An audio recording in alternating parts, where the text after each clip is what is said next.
Torah said was supposed to be done. So it's considered righteous. Right? And so we'll do that, learn those 500 verbs, and we'll be able to literally go through it. Anytime somebody says a word, you can hear and you'll be like, ooh, okay, I don't know what that actually means, but I can get to the root of it and then properly apply it contextually. Does that make sense? Yeah.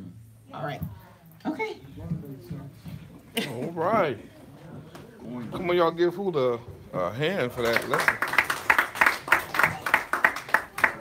And she was right about one thing. She should have put it up. She should have put it online. Yep. She should have recorded it. It was excellent. But I'm sure we'll probably do it again we'll do it in studio. How about that? Okay. Yeah, we'll do it in studio. 'Cause that's what there's no reason to just study for the sake of studying, right? We trying to get it and then put it back in the text so that we can pull out. The whole goal is to properly understand what was written in our manuscript. And swimming through these languages is just how we got to get there. So we appreciate her for that. And did an excellent job on that equity thing. I was wondering how she was going to illustrate it. And she did. Hallelujah. All right. And she got this sitting down thing going on here. I might try it. No, I don't think I'm able to do it. I get excited. I might have to stand up. All right. Shalom to the 12 tribes of Yisrael worldwide. We are excited to be here on tonight to bring another, what we hope to be an informative and inspirational video Bible lesson as it goes out to all of you that are in the room tonight. It's good to see you. It's almost a full house. Y'all say shalom. Shalom. Hallelujah. And I want to say thank you to all the teachers and the workers here at the Ark as we have been putting in a lot of work in the ministry lately, especially as we get closer to Pesach. So I appreciate the work that's going on behind the scenes. Of course, it's going to amp up this week. For those of you who are coming from out of town, we are making preparations for you as we speak.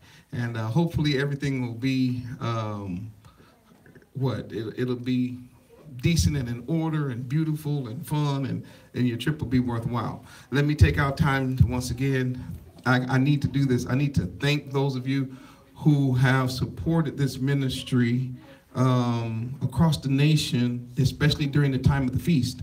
Once again, we're going to take out time and try to reach out. And some of you know I've reached out to you personally. I've actually answered the emails and gave you a personal thank you. I'm working my way down the list, so if you haven't got a personal thank you from me, hopefully it's coming soon, but we've been really busy. Doesn't mean that we don't appreciate every cent that is sent this way. Every cent that's sent. Yeah, that happened. I did say that right. Everything that's sent this way to help us during Passover, we have not overlooked anyone or anybody. We thank you from the bottom of our hearts. And also everybody that's in the room.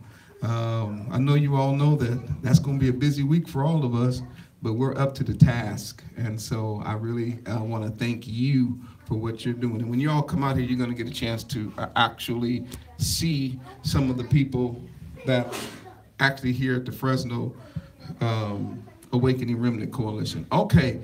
Also, let me again let people know there has been a venue change. That is, when you come to town, some of you are going to be flying in on Thursday, some on Friday night. When you get here on Friday night, we will be having our Passover dinner at the Glass House on Shields. I don't have the address right in front of me, but if I can remember, if live, you can remember to put in the description. Yeah, let me do that. But that's where we're going to meet. So the first day we'll be meeting at the Glass House. What's the name? Event Center. Yes. 1930. 1930 East Shields.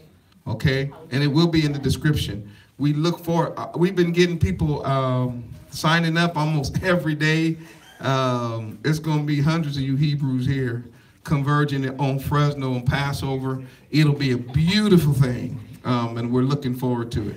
I'm happy we had to get a bigger venue. I think that says something about what the Most High is doing in waking up Jacob.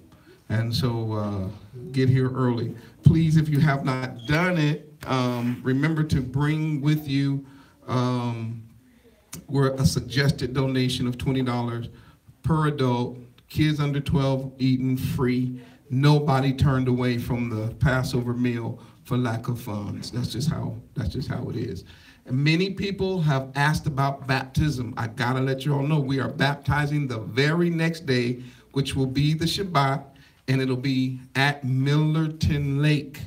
So we're going to be going to Millerton Lake to baptize. But that morning we will gather at the Ark at 9 o'clock, and we'll travel together to Millerton Lake, and we'll spend the whole day at the lake.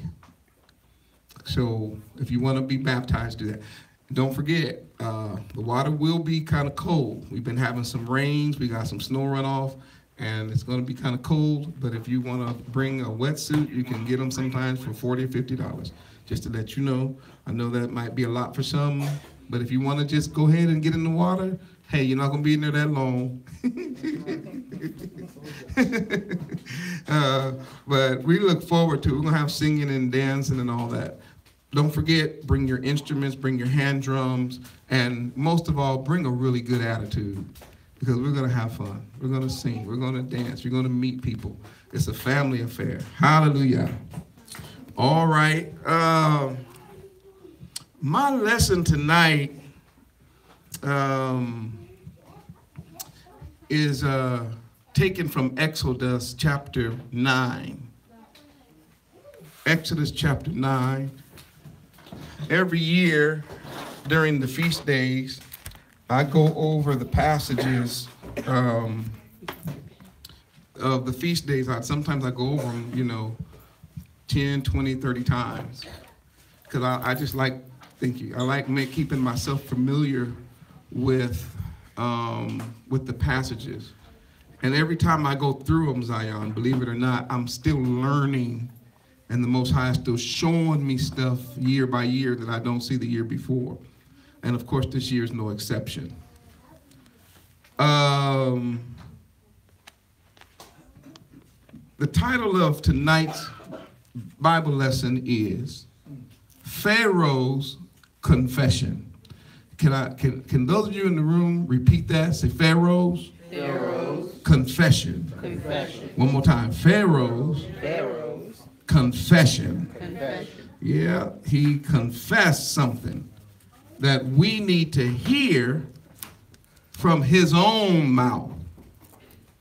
And of course, we're going to listen to him talk in the book of Exodus, which is Shemot. And before we get to the actual verse, I want to show you a little something about this evil man, this son of Ham and descendant of Mizraim, who's now sitting as the king of Egypt. Let's look at him. Let's look at his description from Exodus chapter 1. And of course, before I get into the lesson, yes, there's going to be several shots fired tonight at the so-called Egyptologists, as well as those, what are those guys that call themselves going to be, they like part Hebrew, part Egypt, part Moorish Hebrew. Yeah, that whole Moorish Hebrew movement. And there's another group called RGB Hebrew. The what? The RGB. The RGBs, the 50 centers. Is it? 5%. Oh, 5%, or whatever. All of them under the gun tonight, shooting at every one of them. Because the idea of you trying to blend the Hebrews with the Egyptians, when we're going to find out that Yah himself makes a distinction. Matter of fact, a clear distinction. He says it over and over again, so that there will be a distinction, so that there will be a difference. I'm putting the difference so that you'll know a difference, a difference, a difference, a difference. And so we're going to see the difference a little bit tonight. Hallelujah. I just want you to know, somebody might say, ooh, is he shooting at them? I'm shooting everywhere, but I'm just, they for sure going to get hit tonight. A bullet hit you, must have been the target. Yeah, but for sure, I'm hitting at them. But let me tell you something. We also got to encourage these Hebrews who always seem to be on the fence about everything. And always questioning the Most High. Why do you have to do that? Why does he do this? Why did he do that? Okay, Exodus chapter 1, just to give you an introduction to this fellow we're going to be talking about tonight. Now, I want you to see what kind of heart this dude got. All right? Or let's see, I would say like this. Let's see what kind of heart these pharaohs had. Oh, that's to be more accurate. All right? You ready? Matter of fact, Eli, why don't you come up closer, man? I'll let you do some reading with your, hey, watch this, hold it, with his Ivy League education, Right. and read that good King James version. Be really nasally. All right, let's start it. Y'all roll with us tonight. We're going to just look at chapter 1. Let's listen to it. Okay, come on. Now these are the names of the children of Israel which came into Egypt. Every man and his household came with Jacob. Reuben, Simeon, Levi, and Judah. Issachar, Zebulun, and Benjamin. Dan and Naphtali, Gad, and Asher. And all the souls that came out of the loins of Jacob were 70 souls. For Joseph was in Egypt already. All right, now why was Joseph in Egypt already? Famine. Because he went in right before the famine and the Most High used him. He got there in a hard way. Sold into bondage, slavery, put into prison. Y'all know the story. But you see that he was used, and it's mentioned in Exodus. He gets an honorable mention, but we know why he was there. He saved Egypt.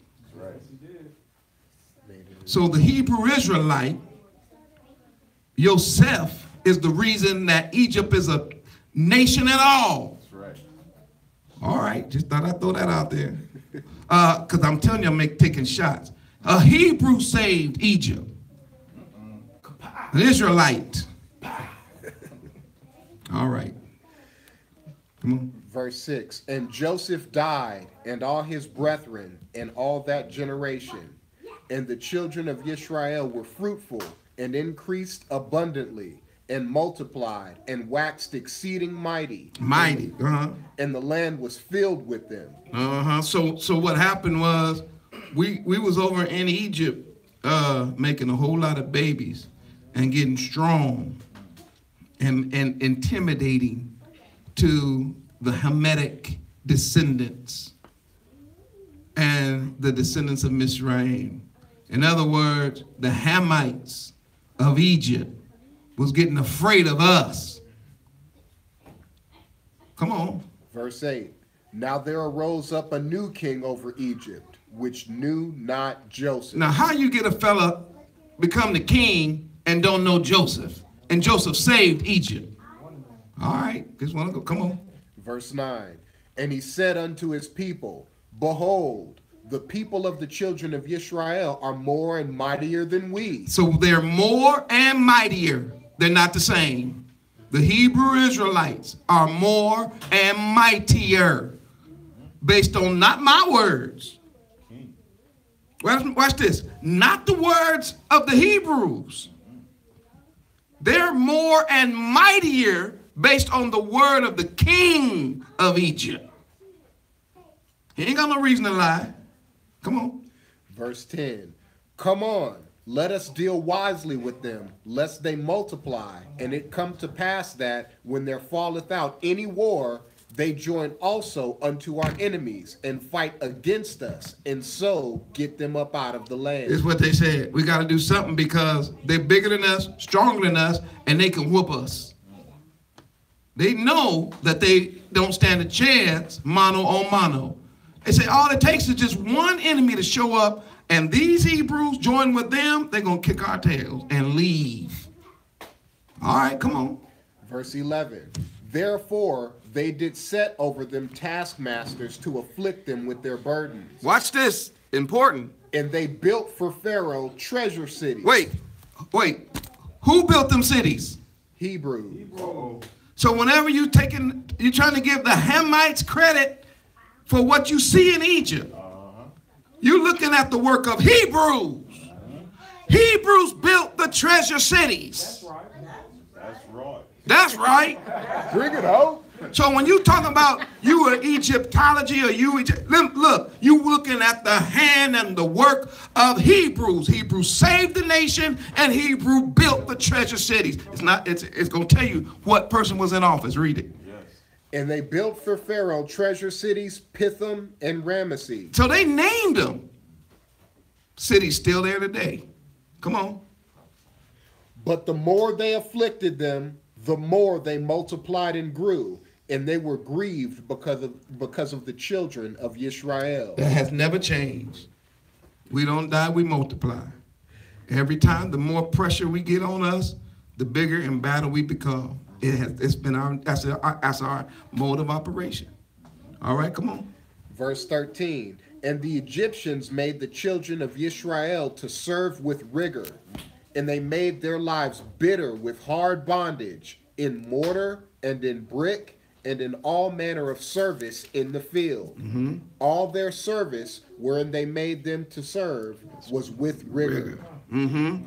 And the king of Egypt spake to the Hebrew midwives. Now you're about to see the heart of these evil, Hamitic, Mizraim descendants and king and leadership. Now you're going to hear the heart of these dirty, mean, evil people. Listen to what they said. Come on. Of which the name of the one was Shiphrah, and the name of the other Puah. And he said, when ye do the office of a midwife to the Hebrew women, and see them upon the stools, if it be a son, then ye shall kill him. Woo! Wait. Are you talking about killing Hebrews? Mm-hmm. So that was the plan? To kill them at birth. Matter of fact, went to the midwives. You talking about cold-blooded. The one woman that the woman who's having a baby trusts more than anybody else on the planet. They done went to her and whispered in her ear. Look, you got to win her confidence now. But when she give birth, if you see kill the kid and then say you had a stillbirth or something. Like, what is this all about? And if this wasn't tonight and we're trying to keep things holy and keep things righteous, something need to be said about that kind of attitude toward the nation of the Hebrews. But I'm going to let y'all say it. I'm not going to say it tonight. Come on. Let's just look at this little bit right here. Come on. But if it be a daughter, then she shall live. That's just like in this country today. Okay, come on. But the midwives feared Elohim, and did not as the king of Egypt commanded them, but saved the men children alive. Keep going. And the king of Egypt called for the midwives, and said unto them, why have ye done this thing, and have saved the men children alive? And the midwives said unto Pharaoh, because the Hebrew women are not as the Egyptian women, for they are lively, and are delivered ere the midwives come in unto them. Now, you know what they said? Man, they be having babies so fast, and they so healthy. They don't go through no long. No, man, these women. Go ahead, man. Go ahead. Therefore, Elohim dealt well with the midwives, and the people multiplied and waxed very mighty. And it came to pass, because the midwives feared Elohim, that he made them houses. And Pharaoh charged all his people, saying, every son that is born ye shall cast into the river, and every daughter ye shall save alive. And there went a man of the house of Levi, and took to wife a daughter. Oh, no, that's far enough. Oh, excuse me. So do you see that they came up with this evil and wicked plan to kill the babies, throwing them into the Nile River, drowning Hebrews. And now, here we are in the 2000s talking about we Egyptians. What is going on? They were killing our ancestors. And the reason why some of you all are listening to me tonight is because Ziphrah and Puah, if it hadn't been for them, you wouldn't be here. Because your grandfather was kept alive because they disobeyed the king's order to kill him. So we're dealing with this is not no nice and easy regime. They didn't have it good. There wasn't like, okay, this is not just a no. This is a terrible situation. So here's what happens. Most of you already know the story. Moshe's mama and daddy looked upon their son and said, we ain't killing this kid. They made an ark of rushes, like weeds, and they put mud and slime for like, what they say, it would be to like seal it. And they made a basket and put him among the reeds of the water and floated down outside the reeds. And Pharaoh's daughter, y'all know what happened. And so the story goes on to where Moses ends up being breastfed by his own mama, who then puts in his mind at a young age who he really is. That he's one of Yah's chosen, and that he is a Hebrew from the tribe of Levi, and so on. And while Moshe is being raised in the palace, next in line to enjoy the wealth and riches of Egypt, in his mind, he knows he's a Hebrew. And you all know what happened to him. Listen real quick. One day he goes out to visit his brothers. That means he left the palace and was going down to the slave quarters where we were being made to serve with rigor. And he saw an Egyptian taskmaster beating one of his Hebrew brothers. And because our people knew martial arts, that's our fighting style, by the way, Zion. Man, that was easy work taking care of that Hamite. Easy work. Matter of fact, he killed him so fast, and then had time to not only kill him, but dig a hole, bury him in the sand. All in the same day. Okay, y'all laughing, but it's in the Bible. Because the Bible says the next day, in other words, he didn't have to recuperate from the fight or nothing. The next day, he just showed back up. And this time, he sees two of his own brothers fighting, and that's what happened. He went to break up the fight, and they was like, man, who you think you are? He was like, brother, I'm just trying to, man, don't y'all know your brothers? They're like, yeah, you live in the palace. Oh, Mr. Silver Spoon, you. Oh, I ain't never picked up a brick in my life, you. Oh, you don't know what it's like to be out here while you over there sipping tea and crumpets with your little pinky in the air? You don't know nothing about what it's like being down here. What you gonna do? Come down here and kill us like you killed the Egyptian? He was like, whoa, y'all know about that? Oh, yeah, we know. It's on Facebook. It's on... Man, they done already tweeted that out, boy. You don't know. That thing is on Snapchat and everything, boy. You know, we get the word around. Man, Hebrews get word out so fast, man. And he left, running for his life. And of course, he ends up meeting Yah and going back with a message. And there's been a regime change, but we're going to see something tonight. Yah tells Moses, even before he gets to Egypt, Pharaoh is not going to listen. I want you to go tell him to let the people go, but I need to tell you something up front. He ain't going to do it. So really, it's kind of intriguing when I read the story over and over again, how for some reason Moses expected Pharaoh to let the people go when Yah had already told him he's not going to let the people go. Because one time he went to Yah complaining, he was like, man, things done got worse.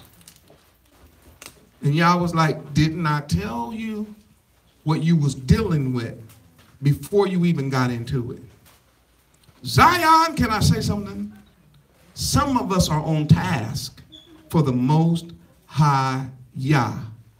And you know that he's already showed you it was going to get rough and was going to get worse before it got better. Then when the worst came, you want to bail out. You knew when you got in this that it wasn't no tiptoe through no tulips. It wasn't no follow the yellow brick road. It was none of, y'all know that, right? Which means we must do what? Endure to the end. Now, when you get to chapter 9, we are deep into the plagues. By the time we get to chapter 9, Moshe been in and out of Pharaoh's palace several times. And when you get to chapter 9, especially when we're going to get started around verse 13, we're dealing with plague number 7. And once again, if Elijah don't mind, let's look at that Exodus chapter 9, verse 13. Let's start at verse 13 and let's read. And Yahuwah said unto Moses, rise up early in the morning, and stand before Pharaoh, and say unto him, thus saith Yahuwah, Elohim of the Hebrews. Ooh, of the who? Hebrews. Oh, tell him Yahuwah of the Hebrews. Come on, like that. Let my people go. Let them go. That they may serve me. So they can serve me and not you. Come on. For I will at this time send all my plagues upon thine heart, and upon thy servants, and upon thy people, that thou mayest know that there is none like me in all the earth. He said, this time when you go in there, tell him I'm finna send them all. I'm getting ready to unleash the fury. And you're going to know one thing. Ain't nobody like me nowhere. Come on. For now I will stretch out my hand, that I may smite thee and thy people with pestilence, and thou shalt be cut off from the earth. Oh, I'm finna really kill everybody. But I'm going to show you what I'm going to do in a microcosm. Is that how you say it? Like, I'm a microcosm first. All right, come on. And in very deed, for this cause have I raised thee up. He said, man, I also want you to know something, Pharaoh. The reason I got you in office is so I could do this to you. Because I know who you are and what you represent. So you thought you got in office because you was all that. But I'm letting you know I'm the one that did it. So that I could bring you to this moment. You against me. Come on. For to show in thee my power, that my name may be declared throughout all the earth. Oh, so he has a desire for his name to be declared. So who was the evil? Ooh, every time I see Carol, I clean up my language immediately. Who was the evil people who covered the name in the Bible then? Uh-oh. If his whole desire is that his name be published throughout the whole earth, who said cover it? The same satanic spirit that was operating in Pharaoh and in Egypt is still operating today among the sons of men. Don't you forget that. All right, come on. As yet exaltest thou thyself against my people? Are you trying to raise up against, who you think you are? I done told you 6 times, let my people go. And you keep buffing up against me. Oh, just like I've been trying to tell the United States. Now that we know who we are, from the president to all the way down, y'all know who we are. It's time to let us go home. And those of you that's in our homeland, It's time for y'all to get out. Now listen, I already know you ain't going to do it. So the king will come. We'll just wait on him. And when he gets here, he's going to handle business. We're going home. Eviction notice. All right, come on. As yet exaltest thou thyself against my people, that thou wilt not let them go? Behold, tomorrow about this time I will cause it to rain a very grievous hail, such as hath not been seen in Egypt since the foundation thereof. I'm going to do something that has never been done. Zion, we better get ready to see him do something that's never been done. Come on. Even until now. Send therefore now and gather thy cattle and all that thou hast in the field, for upon every man and beast which shall be found in the field and shall not be brought home, the hail shall come down upon him, and they shall die. Ooh, you hear that? He said, look. Now notice, this is a precursor to the last plague. At this time, he's going to kill everything outside, right? But he's going to let those who get inside live to give them a chance. Like, hey, y'all do know I can strike where I want to strike. So by the time they got to that 10th plague, they should have been like, oh, no, man. He done already proved he ain't got no problem killing. But you know what? Them hard-hearted Hamites and others, you're going to see what they did. Come on, read it. Let's read. He that feared the word of Yahuwah among the servants of Pharaoh made his servants and his cattle flee into the houses. And he that regarded not the word of Yahuwah left his servants and his cattle in the field. Oh, you're going to always have somebody going to try him, huh? Man, ain't nothing finna happen, man. Y'all go on to work. Hey, boss, I think we need to get these cows and these bulls and oxen and donkeys and horses inside. Oh, my, y'all, I ain't down with it. Man, ain't nothing gonna happen. Okay, come on, 22. And Yahuwah said unto Moses, stretch forth thine hand toward heaven, that there may be hail in all the land of Egypt, upon man and upon beast, and upon every herb of the field, throughout the land of Egypt.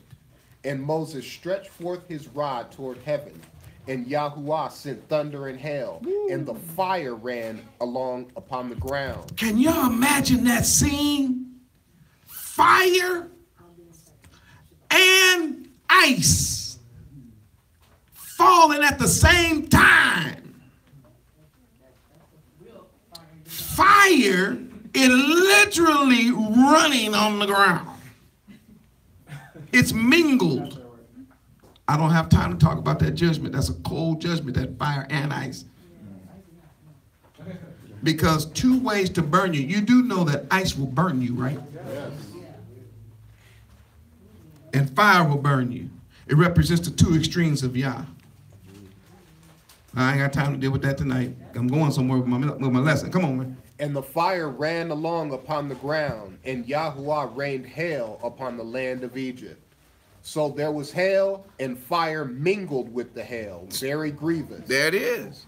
Such as there was none like it in all the land of Egypt since it became a nation. Oh, so we knew your history.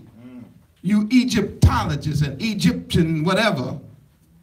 We know your history. What our king did, what our Elohim did to you, we checked your records. It had never been done.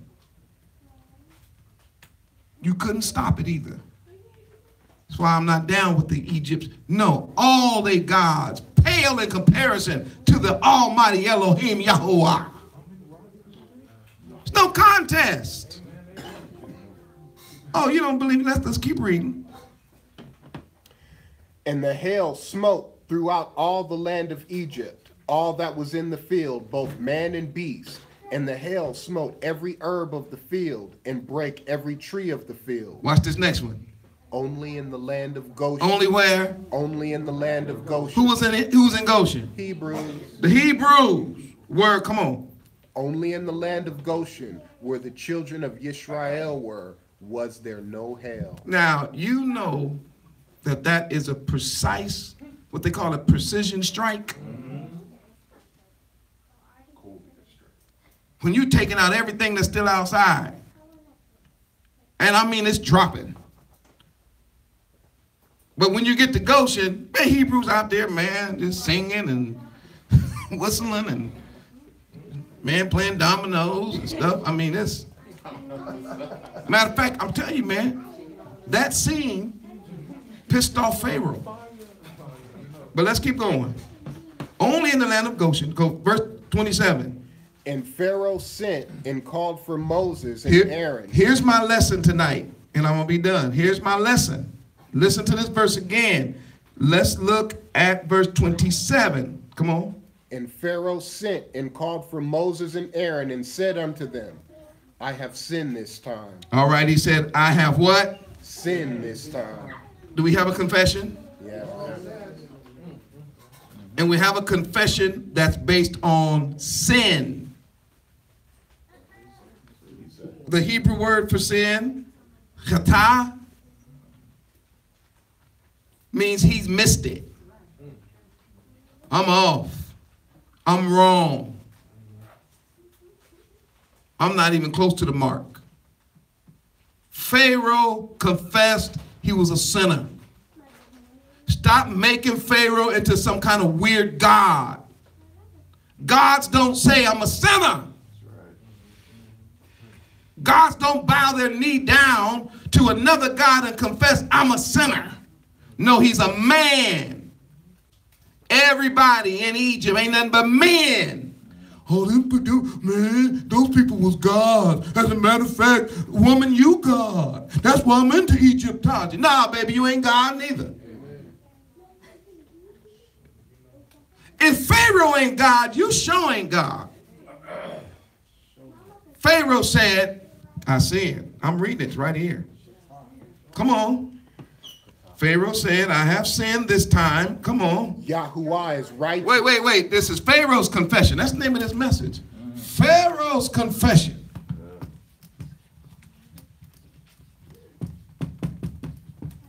He said what? Yahuwah is righteous. Underline that in your Bible.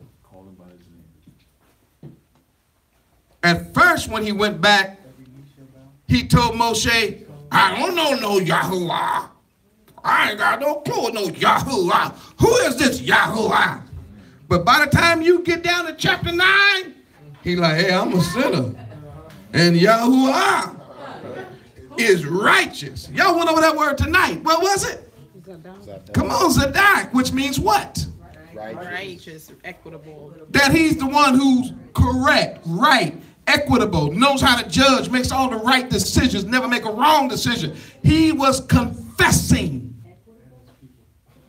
Yah got a confession. And that's what he was after. Now I'm going to show you something. Let's listen to the king of Egypt as he stands before the prophet Moshe. Let's hear his confession. He said, number one, I'm a sinner. He said, Yah is righteous, which is equitable. Oh, come on. And I and my people are wicked. Did y'all hear it? So am I off base when I say that these wicked, Hamitic Egyptians cannot be placed in the same category and the same plane as the Hebrew Israelites? With all their gods and with all of that mysticism and all these books of the dead and all these half men and half beasts, and you got people talking about, oh no, we all one. No, baby, we ain't one. We ain't close to being one.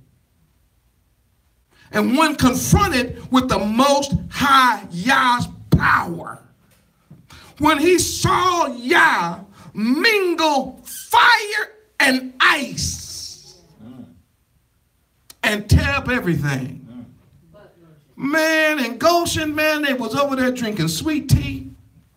They like, man, what's going on? What's happening here? Man, they playing Midwives. They watching the show. Talking about I bid a 4 low.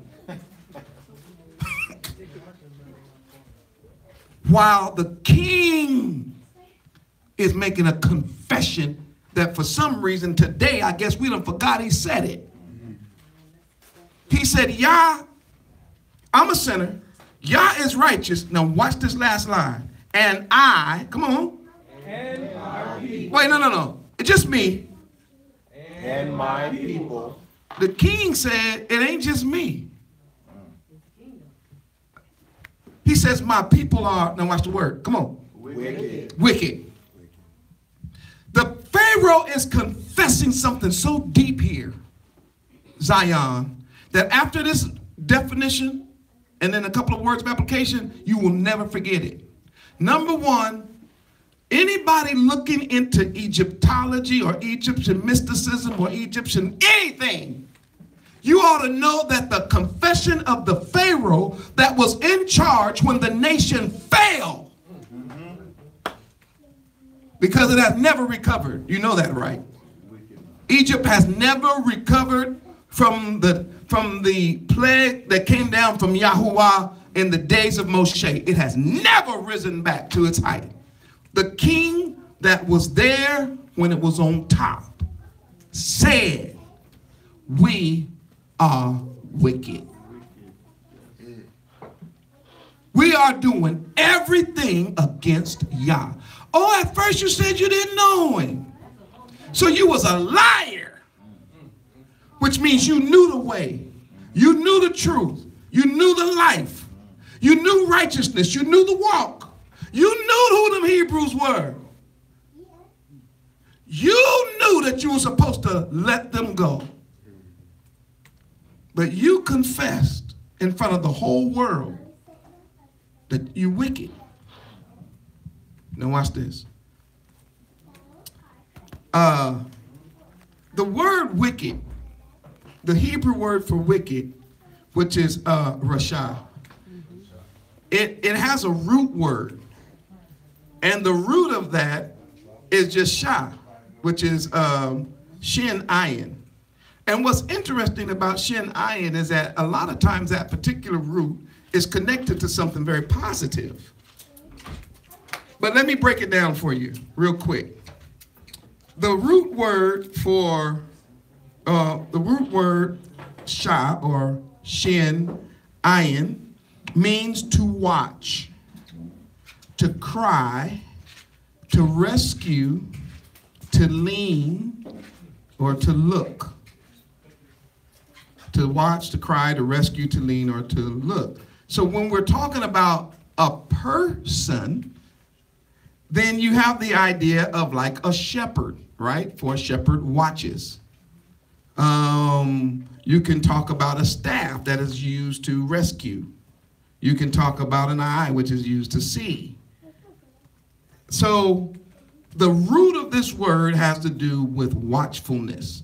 But I want you to see the nuance. Shin is for teeth. One of our words, what is it? What is the, come on, let's give them, to eat. Consume, destroy. Let's take that one. Destroy. So the word, so the letter shin having to do with destruction or to destroy, and then you have an I, which is to what? See, experience. To see, to experience. So the idea then is a shepherd, now watch this, is a watcher who destroys. Mm-hmm. So while you all have this beautiful picture of this really soft and kind shepherd who would never hurt a flea because he's just so sweet, he knows that his job is to be a destroyer. And as a destroyer, he destroys anything that threatens the life of those sheep.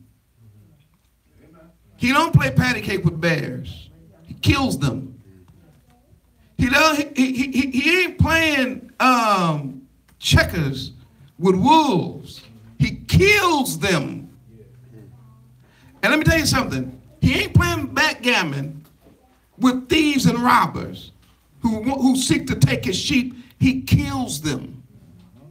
He's a watcher that destroys. The shepherd who's not willing to kill those who threaten his sheep would not even be qualified to be a shepherd. That person would be considered a hireling.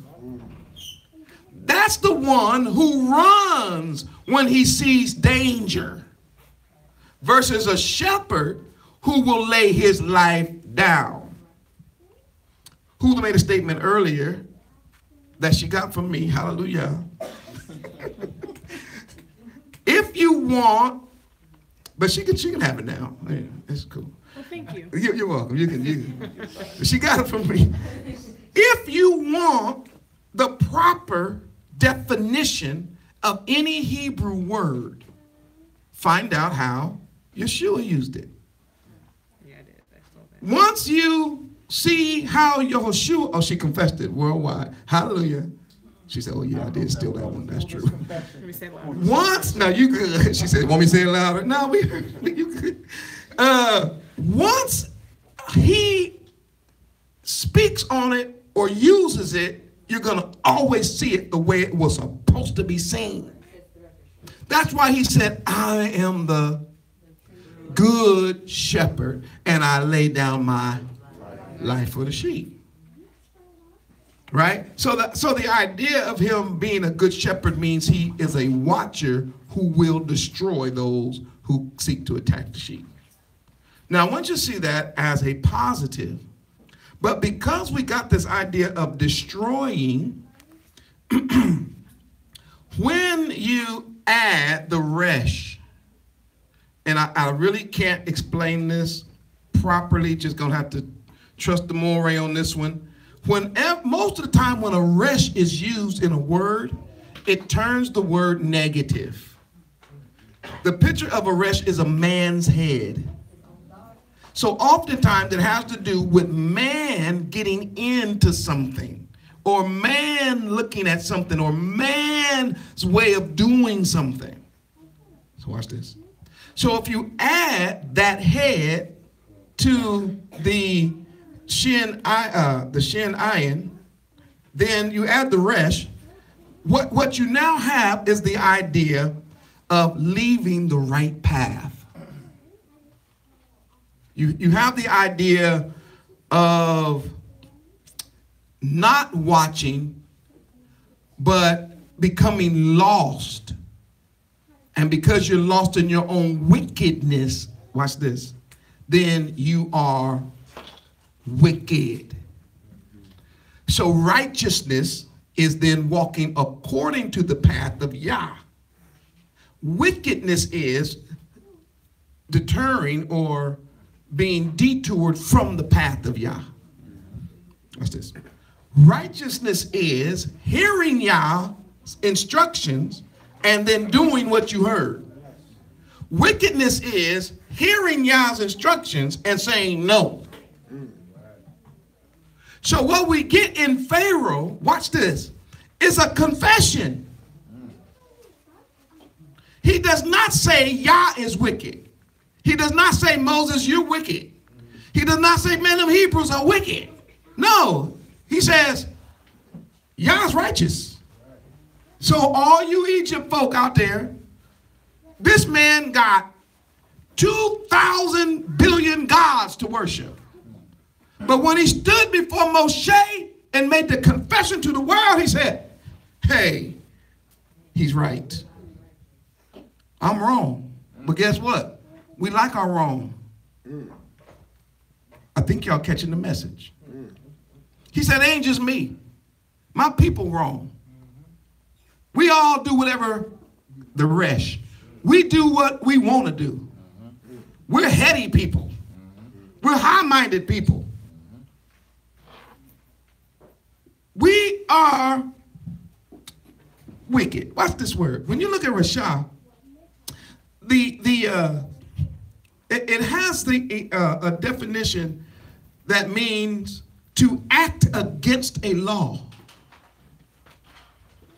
or to act against a teaching so that you go astray. So this Pharaoh says, when he says, I'm wicked and my people are wicked, what he was saying is, we know the law. Wait, how did you know the law? How you know Yah's law before the Ten Commandments was written? Oh, it's coming out now. You done thumbed through the records, haven't you? Like my mama used to say, you a liar and the truth ain't in you, huh? So you have looked over. You know what righteousness is. You know how I know you know? Because Joseph sat in Egypt as a Pharaoh. Am I right about that? And because he sat as a Pharaoh, he then brought the righteousness of Yah to that land.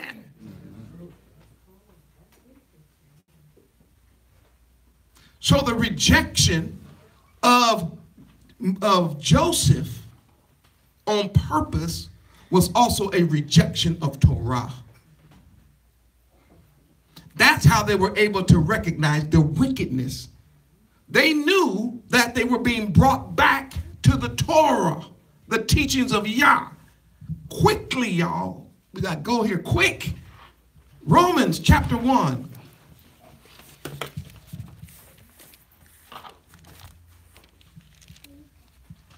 Oh, okay. Romans chapter 1. See, I want you all to have a clear understanding of the mindset of the people because we've been painted and been given a bad picture. Everybody hating on Rabbi Shaul, y'all better go back and read him again.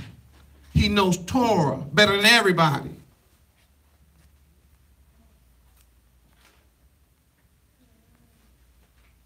Watch this.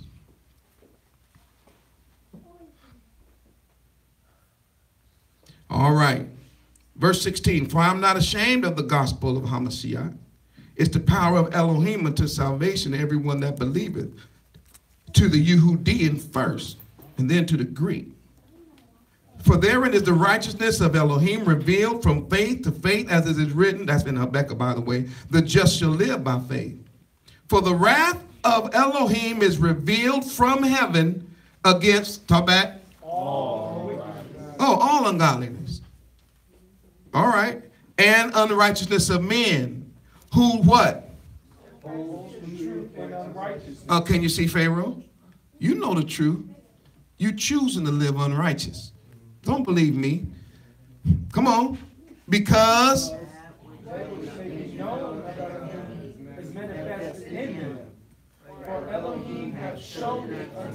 oh, there is a rejection because Yah showed it. Come on. Keep going. For the invisible things of him from the creation of the world are clearly seen, being understood by the things that are made, even his eternal power and majesty. Isn't that what Moses was doing to Pharaoh? Showing the power of the Elohim. So what do you have in Pharaoh? A rejection of it. And a confession of rejection. Keep going quickly.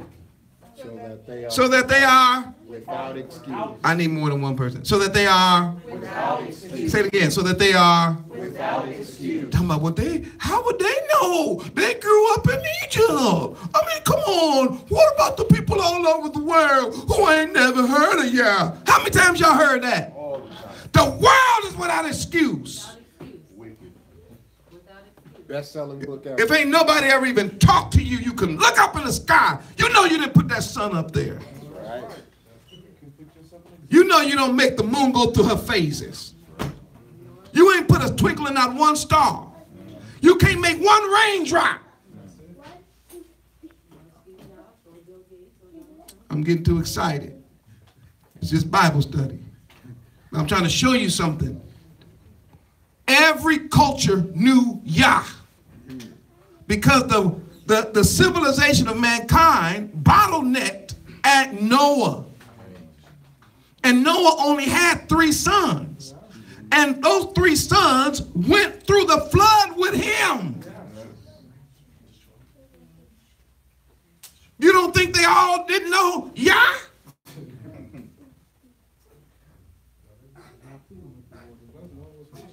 Say they without excuse.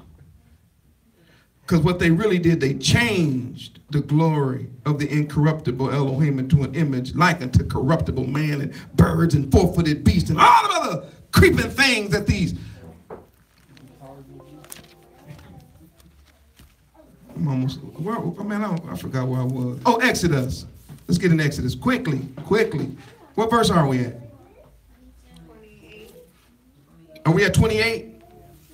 Now, so what he does is he confessed that they're evil, they went off track, and they're in rebellion, they're going their own way.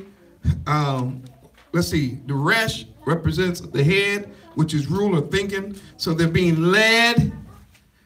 Shin, destructive, the ayin experience. This is a terrible, destructive path that the Egyptians are on. It is so destructive that we're going to see, we're not going to read it tonight, that eventually Pharaoh's own staff are going to come to him, his officers and his chiefs, are going to come to him and say, hey man, Egypt is destroyed. I mean, can't you see it? They're going to confess that. But tonight, I just want you to see that they confessed that they were wicked. So how are you all, and how is anybody following a nation whose king said he was wicked and the people are wicked? He is trying to point you in a weird way to Yah. Because if you say, well, if he's wicked, who's righteous? Notice he didn't say, Ra is righteous. No, he didn't say, Set is righteous. He didn't say, what was the Isis? No, not, who was the Egyptian goddess? Isis. He didn't say, Isis is righteous. No, he said, Yahuwah, the Elohim of the Hebrews, who we follow Zion. He's the one who's righteous. Now look what he said. Verse 28. He said, entreat Yahuwah, for it is enough.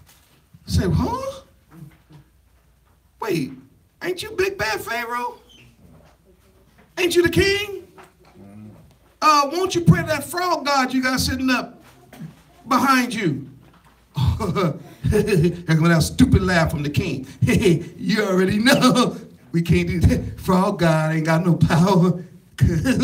We prayed to him when the frogs came. And nothing happened. Shut up. You ain't gonna pray to frog god, fly god, lice god, no god, is you?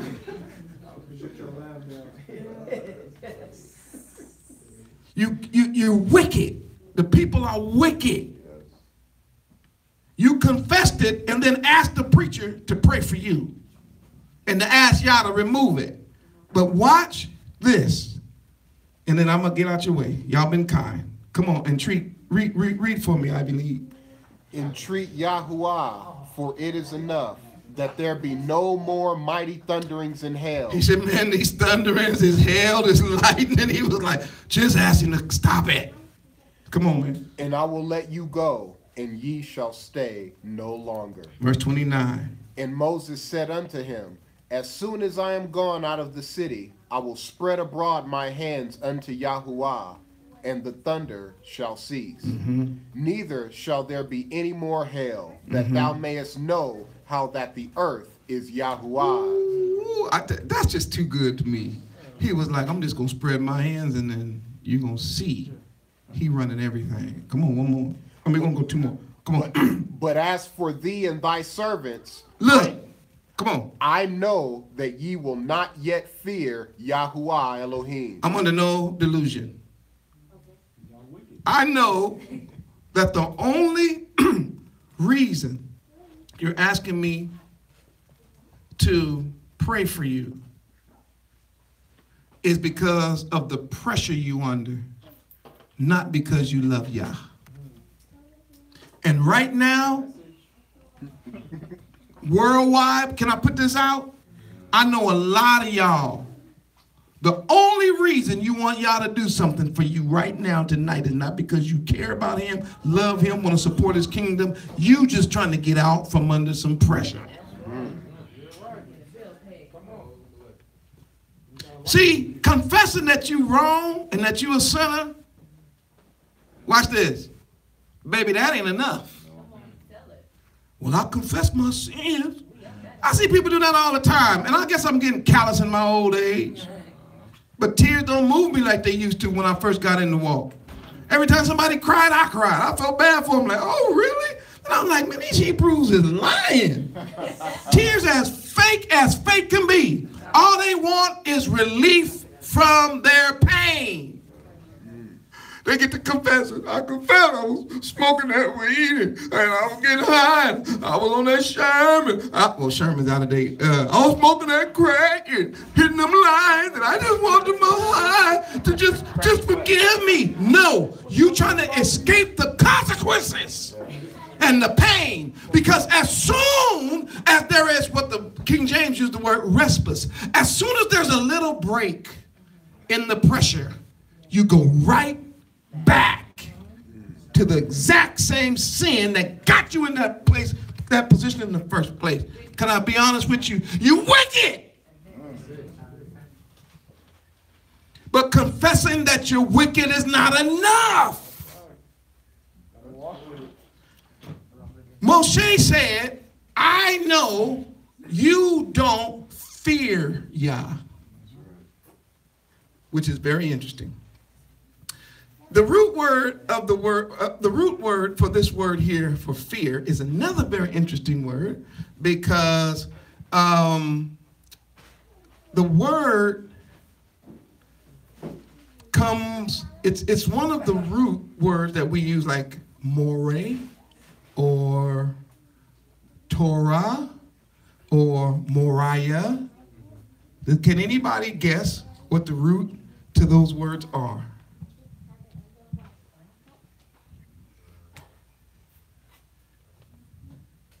Anybody can guess what the root of those words are? I mean, it's in the word, you can hear it. Huh? It's Yara. Y'all say that with me, Yara. Say it again. Yara. Yara is spelled Yod Resh Aleph. And it comes from a root word, which is just Yod Resh, which really means to throw. And so when you add Yod Resh Aleph, it means to throw the finger or to point in a direction that a person's supposed to now go. So it has to do with direction. So when he says you don't fear Yah, what he's saying is you're confessing that you're wicked, but you're not willing to go in the direction that he's pointing. You confessing that you're wicked, but you're not willing to now follow him with all your heart, mind, soul, and strength. You're confessing that you're wicked. I hear people say that all the time. Yeah, I'm a sinner, man. I'm just a sinner. My problem is, man, I'm just a sinner. Okay, and what? Because I don't have a problem with you confessing that you're a sinner. I want to know whether or not you're going to now walk according to the laws, statutes, commandment, instruction, precepts, principles of the Most High Yah. Yeah, right. Confessing you a sinner and roasting an Easter ham that you about to offer up 1 or 2 days into Passover, talking about Easter, I don't take that. Listen, you might as well flush that confession. Because I heard him say that we're supposed to keep the Passover and unleavened bread throughout all your generations forever. Do you get my point? What's the point of saying I'm a sinner if you're not going to fear him and you're not going to follow him? What's the point? Just to make everybody see your false humility? Yeah, man. You know, we all got problems. Okay, and what does that mean? Dude, you know what I'm saying. You know what I'm saying. No, I don't know what you're saying. What does it mean? you're not willing to start walking in Torah, I hate to say this, I ain't got a whole lot of patience with you no more. Because I done put out over 300 videos myself. Not counting all the other Achim and Akotis out there that have put out information that you could easily and readily go and get. You got Bibles on your cell phone in every translation. And you still can't read Leviticus 11. You still can't read Leviticus 18. You still can't read Deuteronomy 28. You still can't read Isaiah 11. You still can't read Zechariah 9. What is wrong with you? You never can just, something wrong with you, can't look at Isaiah 66. I can just keep going with that, but my point is, you claim you confessing your sins, but there's no fear of Yah.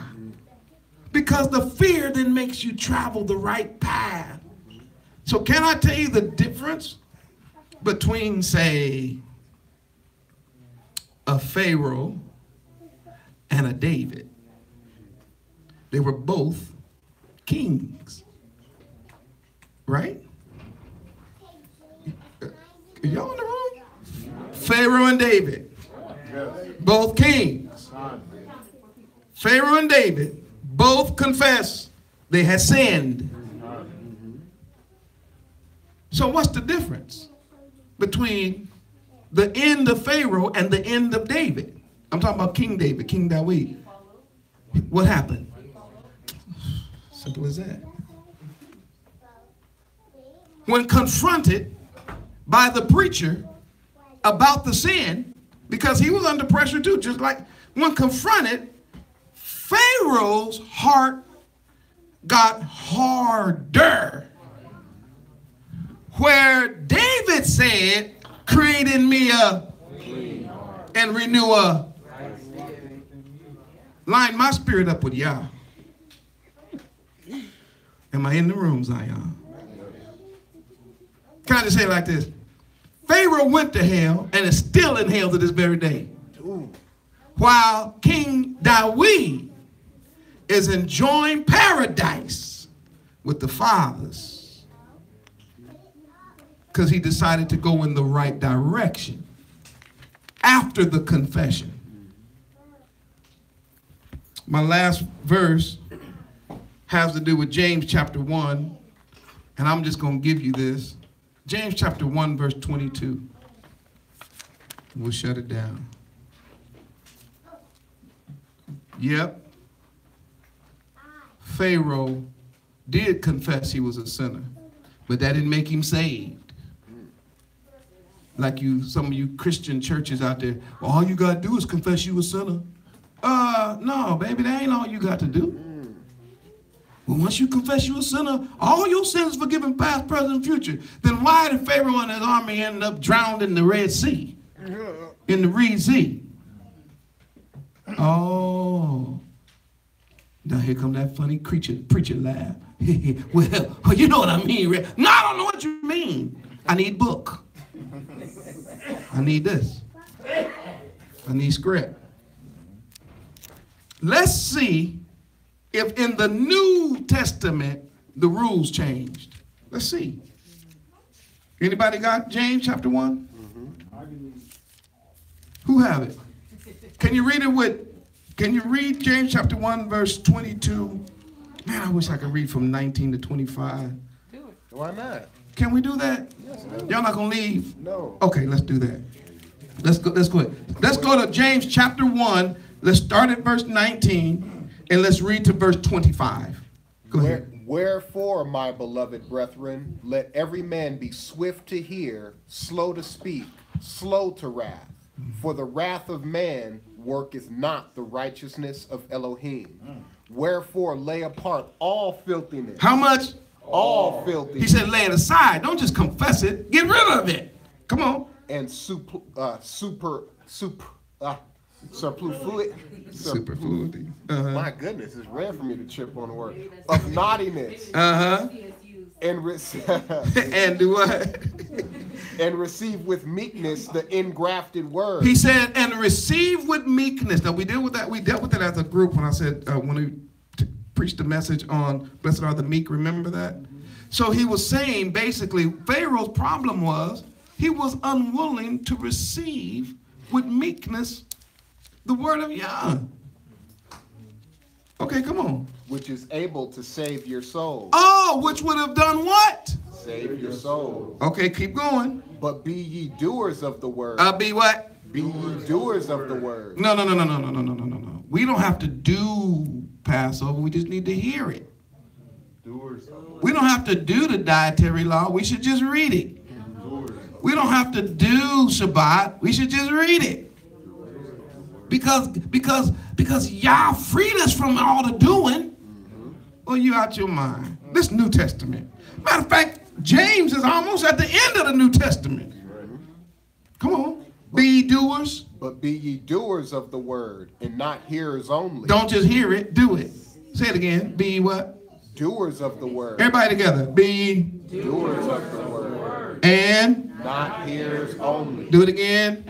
Be Doers of the word. and Not hearers only. one more time. Doers of the word. And Not hearers only. keep going. Deceiving your own self. Woo! Because you ain't fooling nobody but you. I'm gonna do the word. I said, you know, James is a brother. He said, man, you ain't doing nothing but fooling yourself. We still talk like that today. Played yourself. Come on. For if any be a hearer of the word and not a doer, he is like unto a man beholding his natural face in a glass.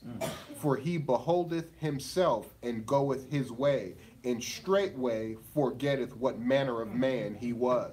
Come on.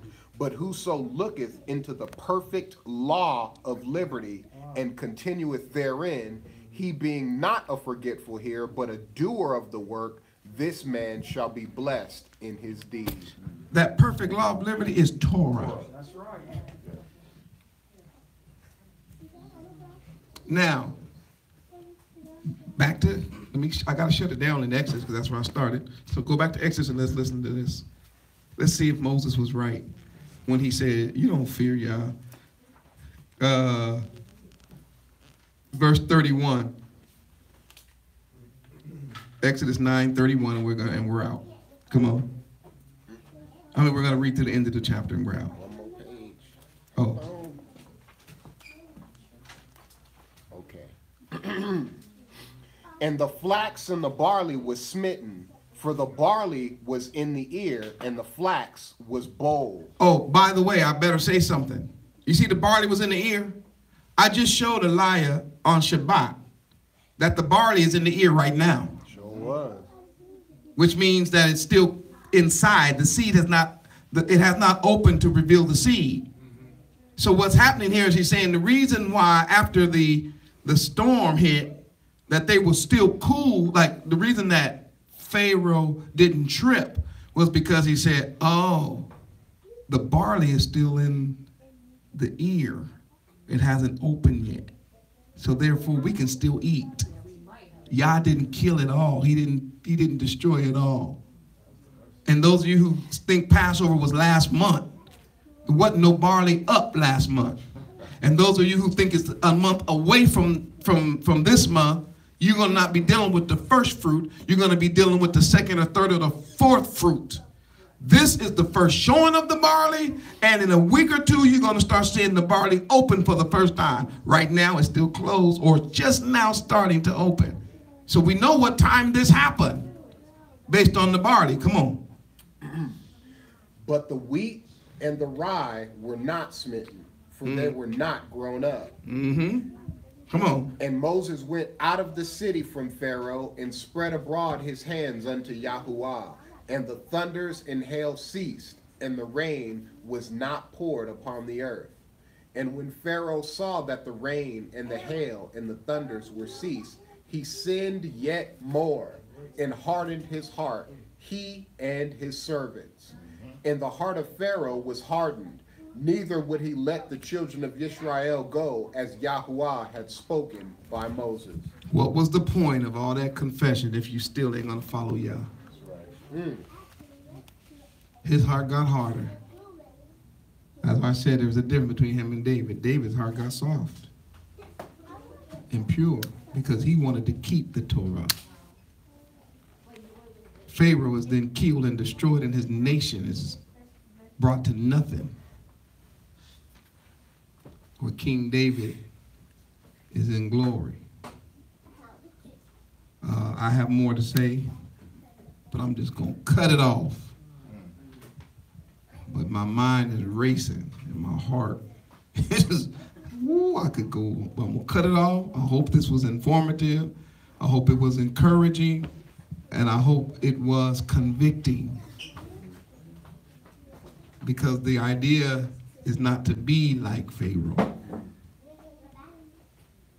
He said he was wicked, but he didn't turn to the Elohim of righteousness.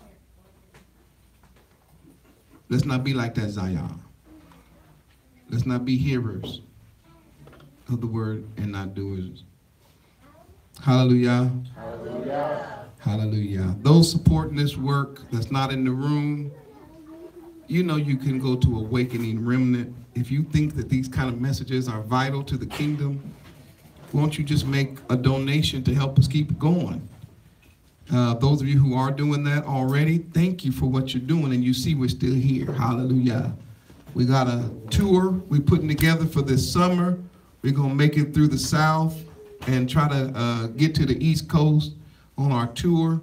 Those of you who want to support that, you already know you can give, and we're stacking the monies that are coming in to that so that we can go to different major cities and have our workshops.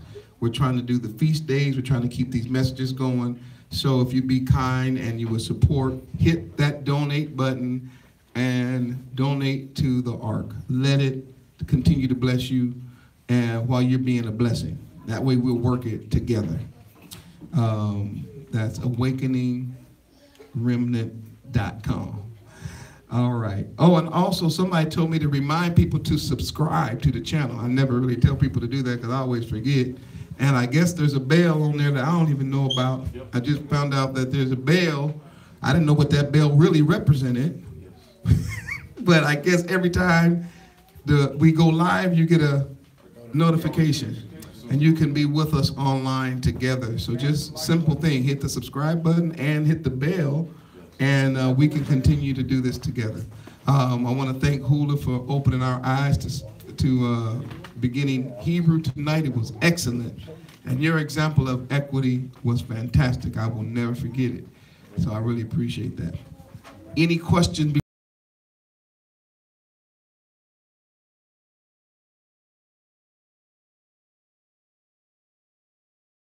Shalom. Oh, snap.